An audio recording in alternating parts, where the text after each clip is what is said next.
Well, the engine has reached the bedroom before the girlfriend. With that said, let's begin with the video.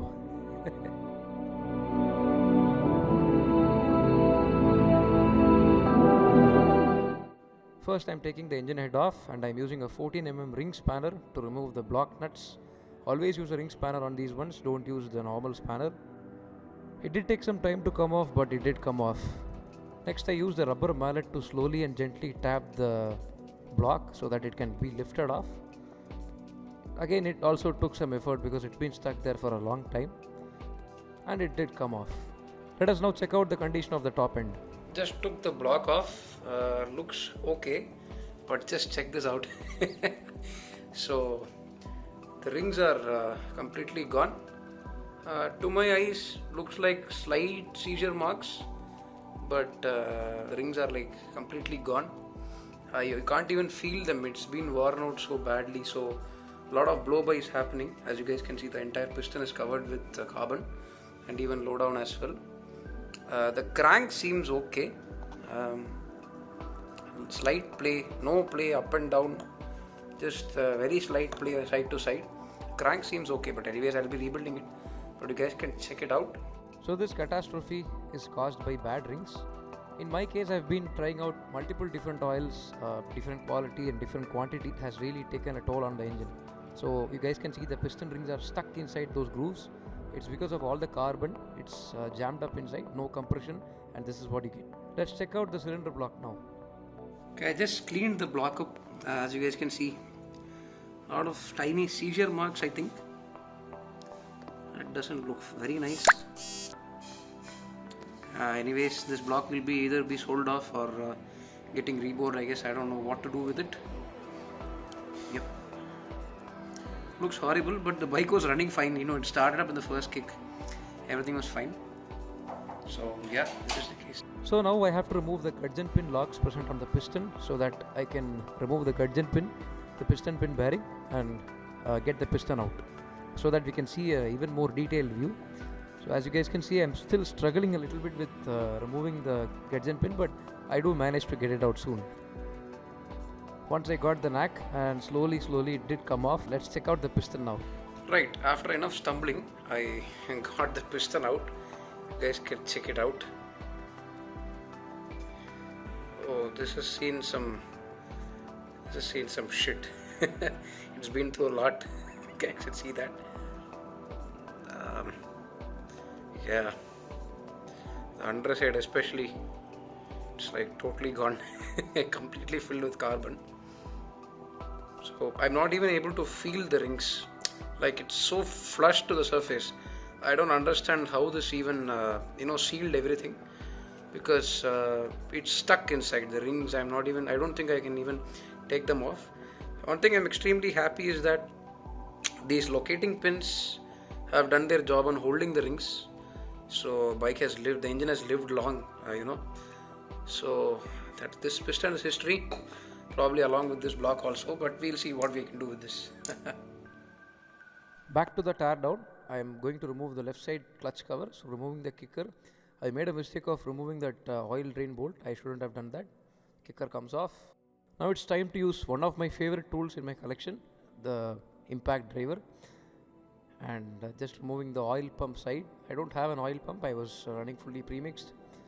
Now that's gone. Removing all the cover screws.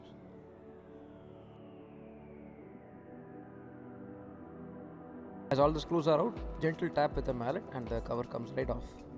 I'm always fascinated as on how these things work, so I just kept making videos just rotating the clutch bell assembly and stuff. After goofing around for some time, I started by removing the clutch assembly. So the top 4 nuts must come off, and I'm using my usual ratcheting tool to take it off, and doing it in a crisscross pattern so that the load is evenly distributed as the screws are being loosened.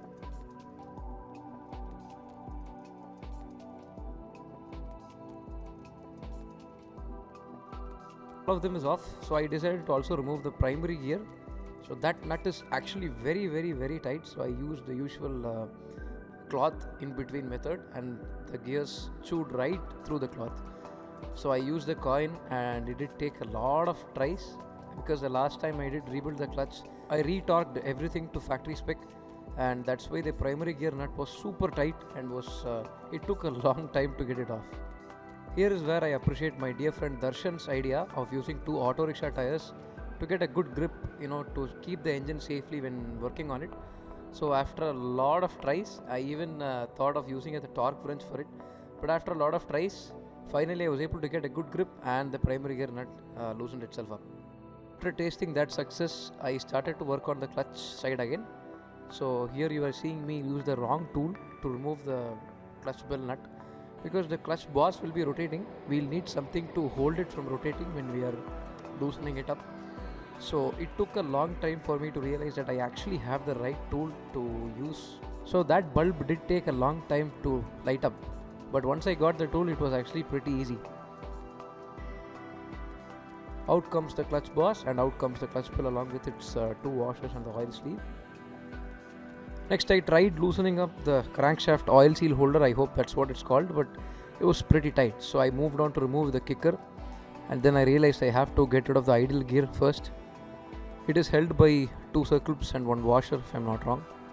So now with the idle gear removed, the kicker can come off easily, so that is taken out. Next I am removing the shifter arm which sits on the shifter drum. It's held by a small 8mm bolt, I think. Okay, so here is where I thought whatever I need to remove from the right side, the clutch side, has been removed. So I turn it over to the left side, the magnet side. I was wrong, but things actually get worse from here.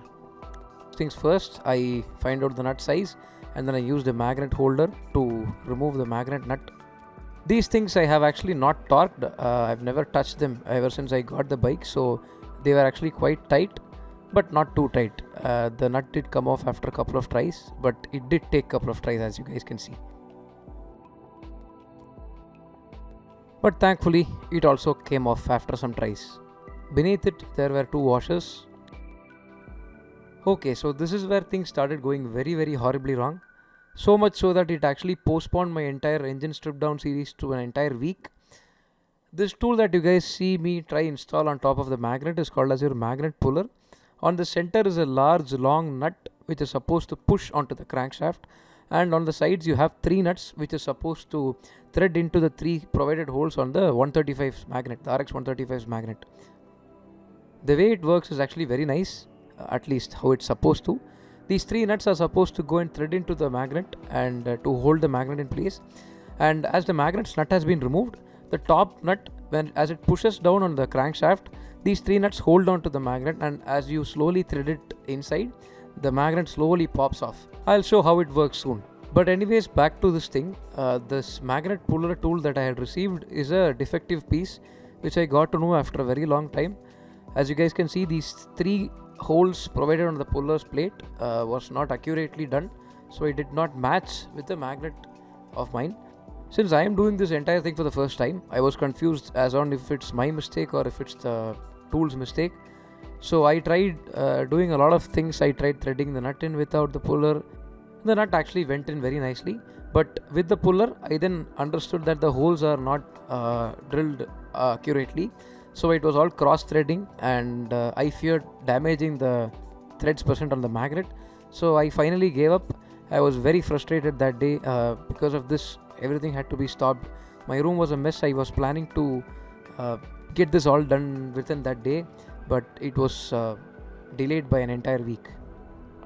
So I started to work on everything else that I can. So I used the chisel to remove the lock washer present on the front chain sprocket nut, which holds the nut in place so that it doesn't loosen up. After a couple of tries, that also came off relatively easy. I used the 2 spots of the magnet holder to slot in between the teeth, and the front sprocket nut also came off relatively easy. Next, it is time to remove the crankcase screws. Another setback is about to happen, but I was able to remove everything that was outside. All the screws, the neutral switch, small bolt is there. All these things I was able to remove. Now I diverted my attention back to the clutch side. Now removing the plate that holds the clutch bell's bearing, if I'm not wrong. And then I'm also removing the crankshaft oil seal holder. After a couple of tries, it also came off. With that, I was only able to do so much without removing the magnet. So I gave up for the day and started to clean everything up and put everything back inside, and I started to search for the new magnet puller tool that actually works, hopefully. So after finally finding out a proper magnet puller tool, this I got from Modern Hardware Vadapalani. This is made by Madras Tools. I used my own 314mm small size bolts. Here I'm using their provided top nut. It was actually pretty tight, but it did take a couple of tries and it came right off. So that's how this magnet puller works. It's a very satisfying tool. Next, I'm removing the coil plate, which also hides a couple of crankcase screws. Now I have to remove this tool off the magnet. It's a very nice tool, works well, so hopefully I'll be using it again.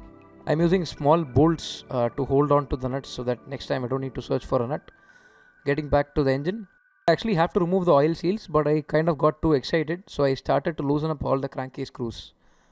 Another roadblock hit me when I realized that one of the screws present on this crankcase is actually damaged so hard when the old mechanic was tightening it at some point of time. So much so that the impact driver would not even make it move. It is not able to grip the nut properly. So I started to ask for help since I didn't know how to do it. So asked a couple of my friends, but I did get a couple of ideas. This is one of those dumb ideas that did not work. Using a Dremel tool to do a straight cut on the nut and then use a flathead to remove it. It did not work. The Dremel couldn't even get near it. And this is when I actually realized that the chisel is very sharp and it can cut a straight line right through the nut. But I was quite skeptical about it because I was fearing damaging the head of the nut, which would cause havoc. Then I have to get the case to the lathe, drill it out, which is headache. But thankfully this method actually worked. I was able to put a straight cut through the screw, which helped the impact driver, the flathead bit, to properly grip in the screw. And then I was able to easily loosen it up as usual. As most of the screws have been already loosened up by the impact driver, I just used a normal screwdriver to loosen it up. Of course I did miss one or two screws here and there, as you guys saw on the top edge there, but it was not at all hard, and I actually rotated the case to find one more screw, and that also loosened up pretty nicely. Two more screws actually. Then again, as usual, I am using a mallet to gently tap all around the case, and it was actually very easy to get it off. Usually people use a case splitter, but I did not have the tool, so I'm just using a mallet and it easily came off. The carbon that's blown down thanks to the dead rings. Oh, it's horrible. It's completely caked with carbon. I am very surprised how the engine still ran. It still started on a single kick and it still ran for a very long time. I was just taking a couple of pictures, a couple of small videos, to sharing it over to my friends, family, mentors, seniors who are just as excited as me to see this rebuild happen. Now it's just a matter of removing everything from the left side case half, that is the gearbox set, which includes the selector arms, the selector drum, everything, the gear shafts. And then I suddenly remembered that I forgot the oil seals present on the right side, so I just started to remove them as well. Now I have to remove the crank, but the right way to do it is actually using a hydraulic press. Instead of hitting the crank out, it's best to gently push it out with a hydraulic press. You can minimize damages. So this is all that I could do in my house. So I just went to the lathe shop and they had this hydraulic push thing, and they were able to remove both the crank and the bearings for me, which you guys will see right away.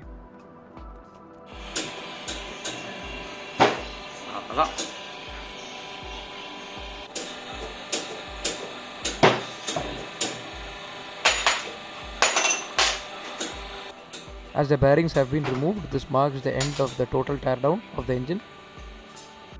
Next video will be more of an update as on how things are going, because I don't really have all the things that I need to complete the rebuild. So that's it for this video, guys. If you guys enjoyed it, please do leave a like below. Do comment down your video suggestions and video requests. I shall put in my best efforts to get it done for you guys. Do share this video with your fellow friends, fellow two-strokers, fellow automobile enthusiasts. Keep the blue smoke alive. Bratty Biker signing off. Have a wonderful day.